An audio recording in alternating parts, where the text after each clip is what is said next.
There's four ways, there's four pillars of profitability when you own rental properties. Cash flow, so that's like the money that hits your bank account every month. Everyone's familiar with that. Principal pay down, so that's like the slide that we're showing here. This is like a way that you're making money that you don't even think about. Because when you think about your mortgage payment, it just feels like an expense, right? Because it just, it's just money out of your bank account and it goes to the bank. But you sort of forget about, oh yeah, like that loan is actually getting smaller and smaller and smaller over time. And that's not actually an expense, right? That's just money that you owed that's getting paid off. So there's no real cost to you as you pay down that principal. And so if you're thinking in your head, well, my rental, I get $1,000 a month from my property manager. That's like net of all the fees and everything. And my mortgage is $1,000. So I'm really not making any money. Well, that's not true, because you're actually paying down the principal. And the longer you've owned the property, the more you're paying down principal instead of interest. Appreciation. This is a big one, right? When we talk to property owners and they say, I didn't make any money this year. I'm like, well, I don't know. I feel like maybe your property value went up like 3 or 4 or 5 or 6%. Let's do the math on that. I feel like maybe you did make some money.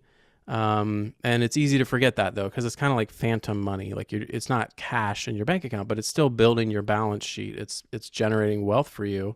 And this is the one that really kind of sneakily compounds and is the thing that's going to make you the most wealthy over time. It's not the little $100, $200, net cash from the monthlies. It's going to be this appreciation and principal pay down. And so this is a huge, huge benefit of owning rental properties. And again, the stock market analogy, right? When you think about Tesla stock, you're focused on that stock value.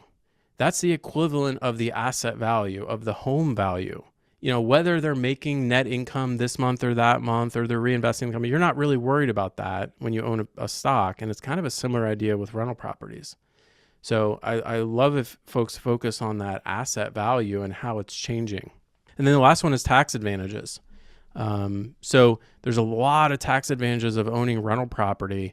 And one of the things that can happen with depreciation that you get to write off every year is you can actually have a situation where you are making money, you are getting free cash flow from your property, and you're not paying taxes on it because you get to write off that depreciation for the first 27 and a half years that you own the property.